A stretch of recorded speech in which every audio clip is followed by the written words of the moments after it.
नमस्कार दोस्तों, बहुत बहुत स्वागत है आप सबका एक बार फिर से हमारे YouTube चैनल एस्ट्रो नॉलेज में। दोस्तों, आज के इस वीडियो में हम एक 20 वर्ष युवक की कुंडली का विश्लेषण करेंगे जिन्होंने अपने बर्थ डिटेल्स मेरे साथ शेयर किए और एस्ट्रोलॉजी के माध्यम से ये अपने जीवन से जुड़े हुए कुछ प्रश्नों के उत्तर जानना चाहते हैं। तो निश्चित ही आज इस वीडियो में मैं इनके द्वारा पूछे गए सभी प्रश्नों का उत्तर दूंगा और साथ ही साथ इनकी कुंडली का पुनः विश्लेषण भी करूंगा। दोस्तों, इस वीडियो को शुरू करने से पहले हर बार की तरह आप सबसे निवेदन है कि यदि भी तक आपने हमारे YouTube चैनल एस्ट्रो नॉलेज को सब्सक्राइब नहीं किया है तो आप प्लीज इसे सब्सक्राइब कर दें और बेल आइकन को दबाना ना भूलें।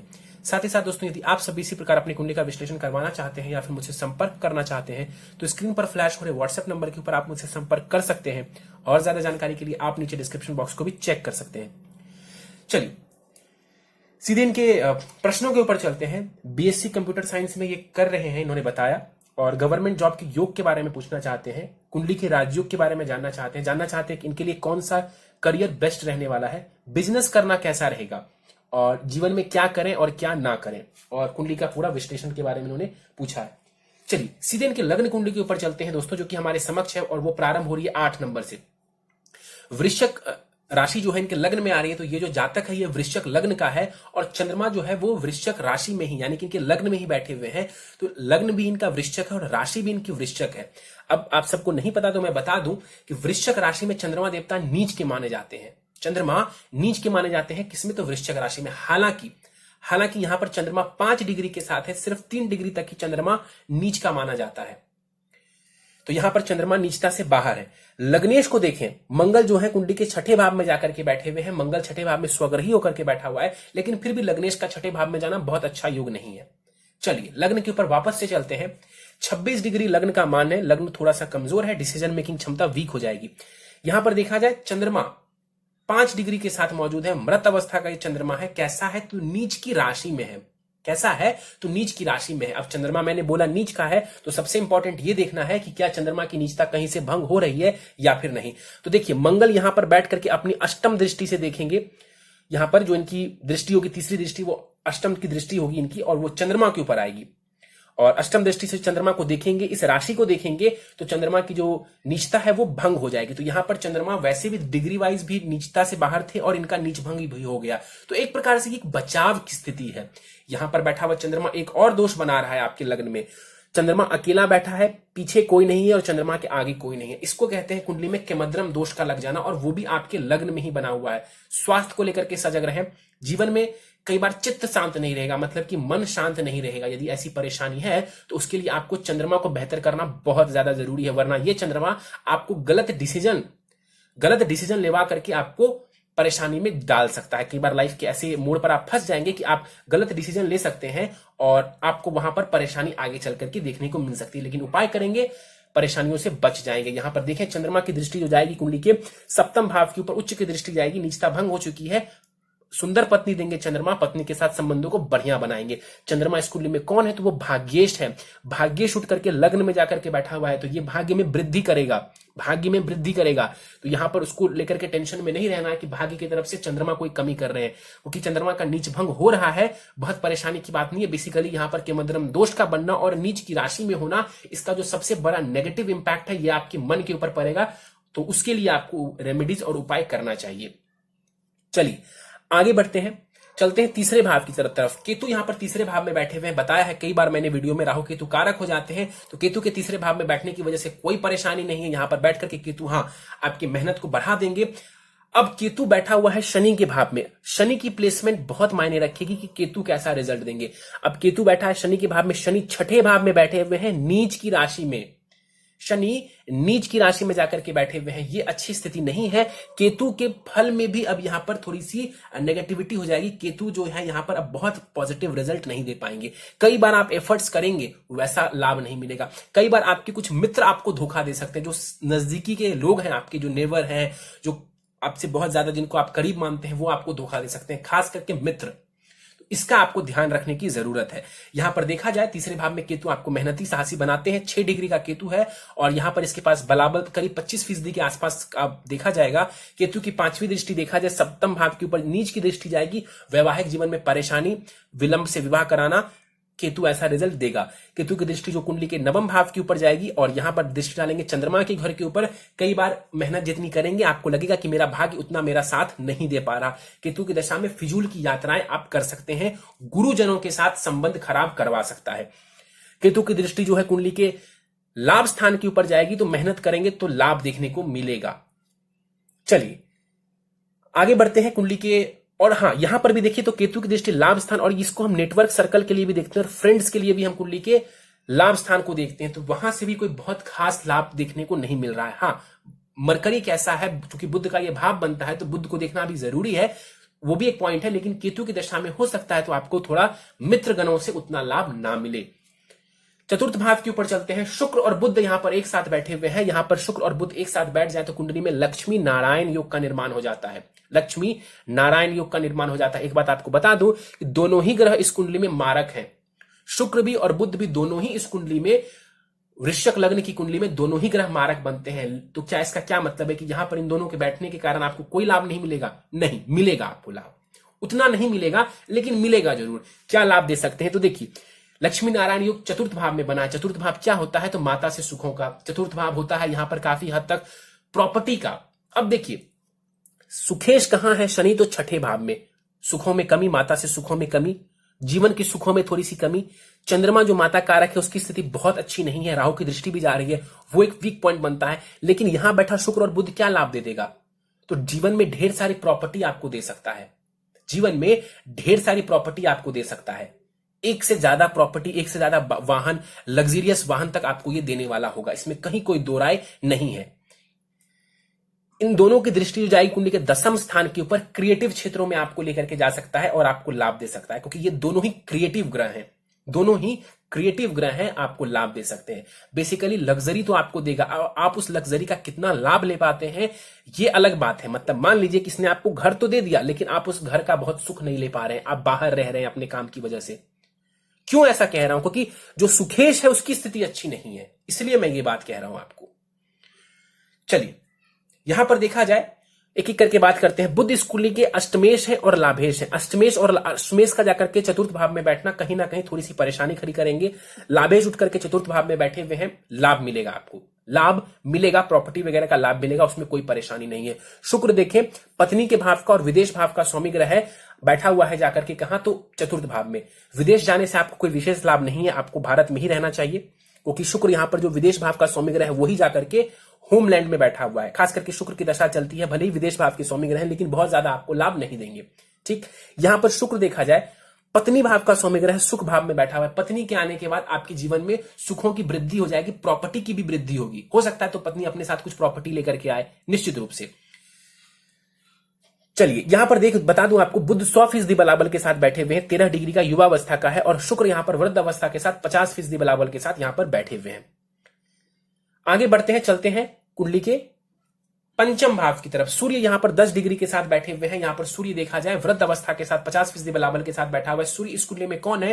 तो अति योग कारक ग्रह है, आपके कर्मेश हैं, केंद्र त्रिकोण राजयोग बना करके बैठा हुआ है। बहुत जबरदस्त स्थिति है सूर्य की। यहां पर बैठा हुआ सूर्य पिता से आपको लाभ करवा सकता है। यहां पर बैठा हुआ सूर्य काफी हद तक यह बता रहा है कि आप गवर्नमेंट जॉब में जाएंगे, आपको बहुत लाभ हो जाएगा। आप गवर्नमेंट जॉब में जाइए, आपको बहुत लाभ करवा देंगे। सूर्य यहां पर बैठ करके काफी हद तक जो है आपको पुत्र संतति दे सकता है। यहां पर बैठा हुआ सूर्य जो है आपको एजुकेशन के क्षेत्र से विशेष लाभ दे सकता है। हां, इतना जरूर है कि संतान होने में डिले करेगा, संतान होने में थोड़ा डिले कर सकता है, हालांकि उसके लिए हम गुरु को देखेंगे। लेकिन यहां पर बैठा हुआ सूर्य जो विशेष रूप से लाभ करवाएगा, एजुकेशन और संतान से आपको लाभ, जीवन में लाभ की कमी नहीं होने देंगे सूर्य, हमेशा याद रखिएगा। सरकारी नौकरी से भी सूर्य लाभ करवा देंगे। पिता कारक ग्रह होता है कुंडली में सूर्य, लाभ स्थान को देख रहा है, पिता से लाभ करवा देगा ये सूर्य। तो सूर्य की प्लेसमेंट बहुत बेहतरीन है आपकी कुंडली में।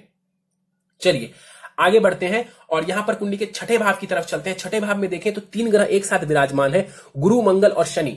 गुरु मंगल का यहां पर पारिजात योग भी बन रहा है और मंगल शनि का एक प्रकार से कहते हैं कि संघर्ष योग भी यहां पर बन रहा है। कुछ लोग इसको अंगारक दोष भी कहते हैं, लेकिन मैं बोलता हूं कि एक संघर्ष योग यहां पर इन दोनों के साथ बैठने की वजह से बन जाता है। अब देखिए सबसे पहले मंगल के ऊपर चलते हैं। मंगल लग्नेश होकर के छठे भाव में बैठे हुए हैं। लग्न से यहां पर 6-8 का संबंध मंगल का बन रहा है। इसको कहते हैं षडाष्टक दोष। किससे? तो लग्न से। तो लग्न थोड़ा वीक हो गया, लग्न यानी कि आपका शरीर, प्रथम भाव वीक हो गया, तो काफी हद तक आपको अपने स्वास्थ्य का ध्यान रखने की आवश्यकता है। छठे भाव में मंगल बैठ करके आपको कॉम्पिटिटिव नेचर का बनाते हैं, शत्रुओं के ऊपर हमेशा आपको विजय प्राप्त करवाएंगे। और यहां पर बैठा हुआ मंगल हमेशा ही आपको स्ट्रगल तो देगा, कॉम्पिटिटिव नेचर का तो बनाएगा, लेकिन विजय करवाएगा, आपको संघर्ष तो देगा लेकिन सफलता भी देने वाला होगा। मंगल की चौथी दृष्टि देखा जाए कुंडली के लाभ स्थान की, माफ करिए, भाग्य स्थान के ऊपर जाएगी, नीच की दृष्टि होगी। मंगल की चौथी दृष्टि नीच की दृष्टि होगी। यहां पर हो सकता है कि भाग्य को लेकर के थोड़ी सी परेशानी देखने को मिले, क्योंकि ऑलरेडी राहु बैठे हुए हैं। मैं आऊंगा तो और डिटेल में आपको बताऊंगा। तो यहां पर मंगल की दशा में भी भाग्य का बहुत लाभ आपको नहीं मिलेगा। मंगल की दृष्टि विदेश की यात्राएं करवा सकती है। मंगल की दृष्टि आपको धन का व्यय करवा सकती है। मंगल की जो अष्टम दृष्टि है वो कुंडली के लग्न के ऊपर जाएगी, और यहां पर जब अष्टम दृष्टि लग्न के ऊपर जाएगी, मैंने आपको बताया अपनी राशि को देखेगा, आपके स्वास्थ्य में ये बचाव करेगा, आपको स्वस्थ शरीर देने का काम करेगा।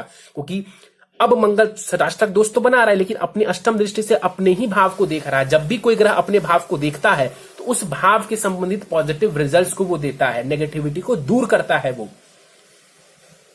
यहां पर देखा जाए गुरु बैठे हुए हैं, गुरु के ऊपर बात करते हैं। गुरु छठे भाव में बैठे हुए हैं। पेट संबंधी चीजों का आप ख्याल रखें, बहुत ज्यादा तली भुनी चीजों को आप ना खाएं।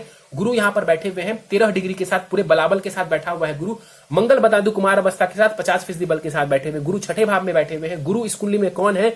धनेश है, और साथ ही साथ जो है आपके शिक्षा, संतान, लव, रोमांस के भाव के स्वामी ग्रह बनते हैं। छठे भाव में बैठे हुए, कंपटीशन क्लियर करके आप एजुकेशन में सफलता प्राप्त कर सकते हैं। यहां पर बैठा हुआ गुरु आजीवन आपको शत्रुहंता बनाता है, शत्रुओं के ऊपर आप विजय जरूर प्राप्त करेंगे। जिसका गुरु और मंगल छठे भाव में बैठ जाए, आराम से मैं कह सकता हूं शत्रुओं के ऊपर आप विजय प्राप्त करेंगे और आप कंपटीशन में भी सफलता प्राप्त करेंगे। एक जो नेगेटिव बात है यहां पर बैठे गुरु की, देखिए धनेश है गुरु, धन भाव के स्वामी ग्रह है, वाणी भाव के स्वामी ग्रह है, कुंडली के छठे भाव में आकर के बैठ गए। जीवन में कभी ऐसा हो सकता है तो आपको लोन लेने की समस्या आ पड़े या लोन लेने की जरूरत आ पड़े, तो लोन लेने से घबराइएगा मत। लेकिन यहां पर गुरु ऐसी स्थिति यहां पर दिलवा रहे हैं कि आपको लोन लेने की जरूरत पड़ सकती है। यहां पर गुरु की दृष्टि देखा जाए दसम स्थान के ऊपर जाएगी, सरकारी नौकरी के बहुत अच्छे योग बना देगा।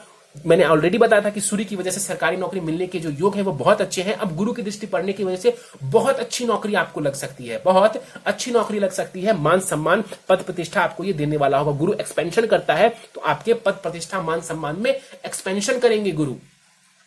गुरु की दृष्टि विदेश और खर्च भाव के ऊपर शत्रु दृष्टि है, धन का व्यय करवा सकता है गुरु।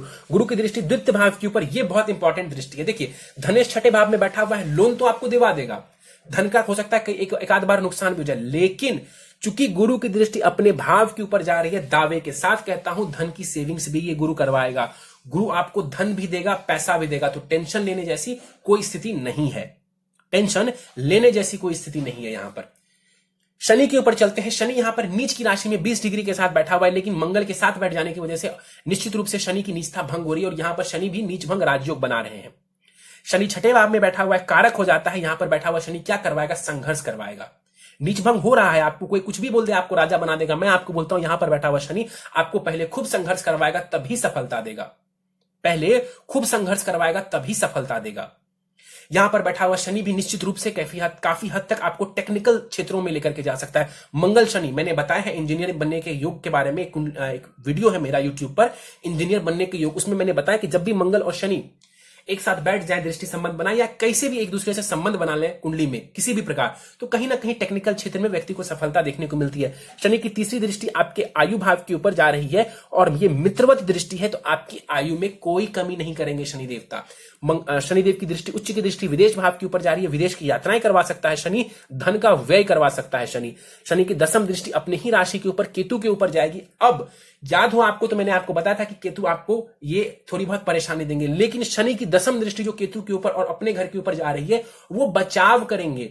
नीच के तो है लेकिन अपने घर को देखेंगे, खराब नहीं होने देंगे अपने घर को। तो यहां पर बैठ करके यदि कभी कल को आपको कोई मित्र धोखा भी देता है तो शनि आपको चेतावनी देंगे, शनि आपकी रक्षा करने वाले होंगे, कम्युनिकेशन स्किल्स को बेहतर करने वाले होंगे। छोटी मोटी यात्राओं में यदि थोड़ी परेशानी आ भी रही है तो देर सवेर उसमें भी आपको लाभ करवा देंगे। तो दशाओं को देखिए कि दशा किसकी चल रही है, तब आपको उसके अकॉर्डिंग रिजल्ट देखने को मिलेगा। राहु के ऊपर चलते हैं और देखिए गुरु और मंगल एक साथ बैठे हुए, पारिजात योग छठे भाव में बन रहा है मंगल की राशि में। पुलिस वगैरह के क्षेत्र में जाने का बहुत बढ़िया योग है, एसएससी वगैरह में, पुलिस के क्षेत्र में पीसीएस वगैरह निकालने का, सिविल सर्विसेज या स्टेट सिविल सर्विसेज निकालने का योग जबरदस्त है। इस कुंडली में जबरदस्त योग है। यहां पर कुंडली के भाग्य भाव की तरफ चलते हैं। राहु बैठे हुए हैं भाग्य भाव में। देखिए राहु भाग्य भाव में बैठे हुए हैं, ऐसा मैं नहीं बोलूंगा कि भाग्य का साथ नहीं देने देंगे, लेकिन विलंब करेंगे। राहु यहां पर भाग्य में बैठ करके विलंब उत्पन्न करेंगे। कई बार आपको ऐसा लगेगा कि मेरा भाग्य साथ नहीं दे रहा है, अचानक से कई बार आपका भाग्य साथ दे देगा तो कई बार भाग्य साथ नहीं देगा। ठीक है, तो यहां पर राहु अनप्रेडिक्टेबल थोड़े से रिजल्ट देते हैं। यहां पर बैठा हुआ राहु विदेश की खूब सारी यात्राएं आपको करवाएगा, खूब सारी यात्राएं आपको करवाएगा विदेश की। यहां पर बैठा हुआ राहु कई बार जो है आपको गुरुजनों से जो है हो सकता है परेशानी खड़ी करवा दे।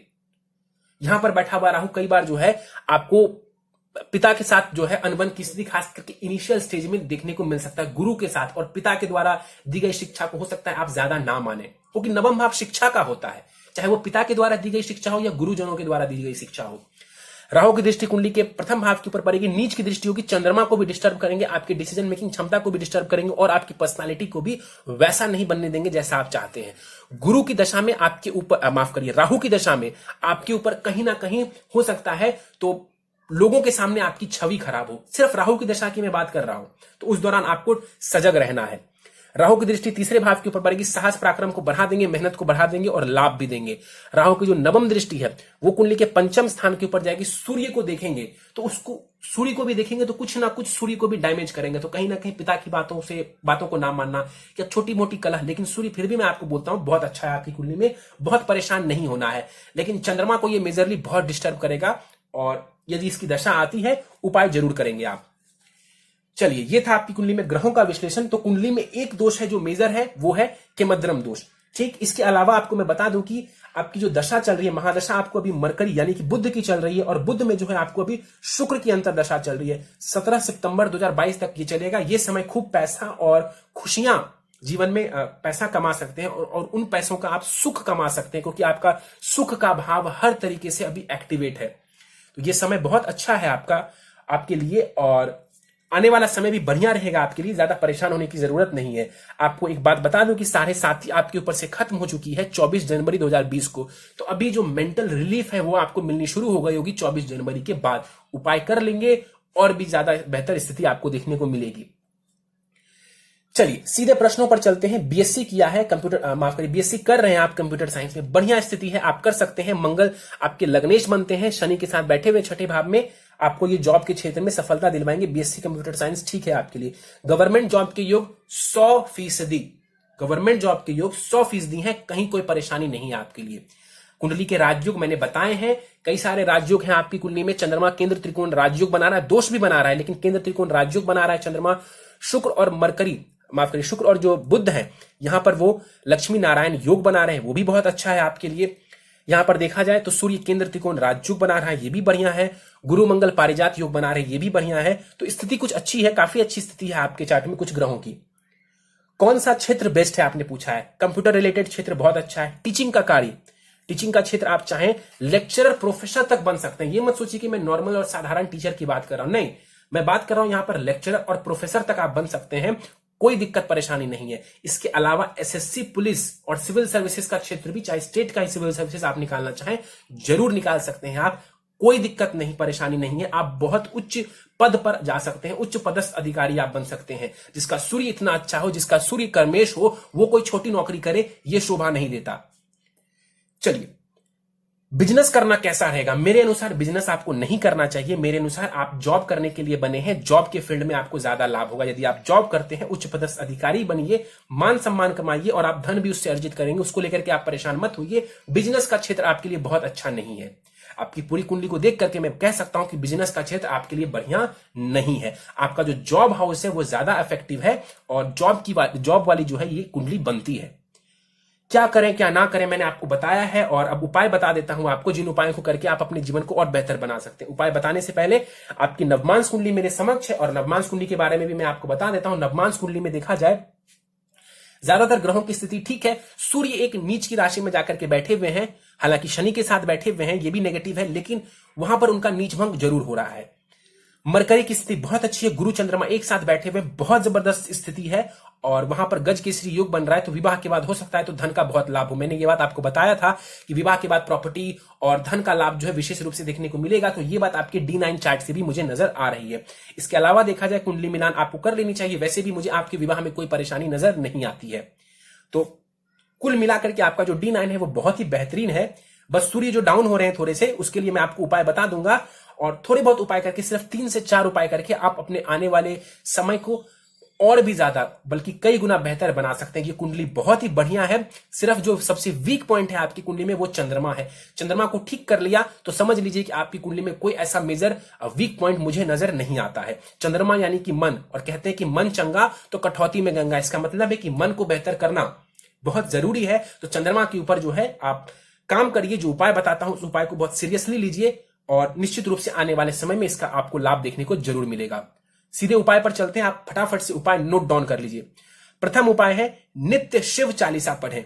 यदि वक्त हो तो 3 बार पढ़ें। बहुत छोटा होता है, मैं खुद पढ़ता हूं शिव चालीसा। नित्य शिव चालीसा पढ़ें। संभव हो तो 3 बार पढ़ें।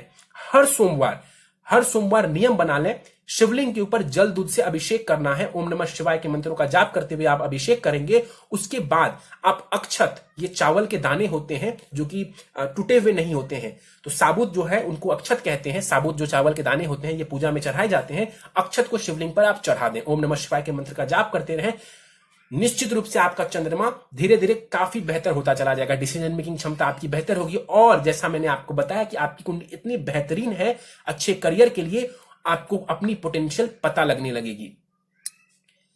अगला उपाय है, देखिए बुद्ध की महादशा चल रही है तो आपको नित्य ओम बुम बुद्धाय नमः इस मंत्र का 3 माला जाप करना है। ओम बुम बुद्धाय नमः इस मंत्र का 3 माला जाप करना है। हर बुधवार को गणेश जी को मंदिर जाकर के दूर्वा चढ़ा सकते हैं तो चढ़ाएं, नहीं चढ़ा सकते तो कोई बात नहीं। ओम बुम बुद्धाय नमः का 3 माला जाप आप करते रहें। अगला उपाय है नित्य बजरंग बाण और हनुमान चालीसा पढ़ें। एक बार ही सही, नित्य बजरंग बाण और हनुमान चालीसा पढ़ें। और आखिरी उपाय, भगवान सूर्य को आपको अर्घ प्रदान करना है। 21 बार गायत्री मंत्र का जाप करना है।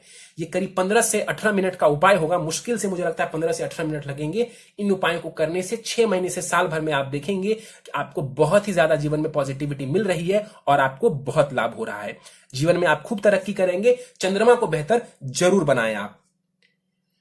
तो दोस्तों ये था इस 20 वर्ष युवक की कुंडली का विश्लेषण। मुझे उम्मीद है कि आपको हमारा कुंडली विश्लेषण का वीडियो पसंद आया होगा।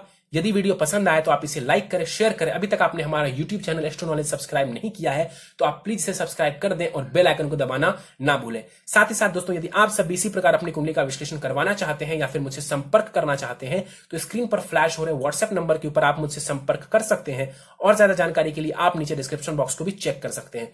दोस्तों इस वीडियो में फिलहाल इतना ही। आप सबका बहुत बहुत धन्यवाद।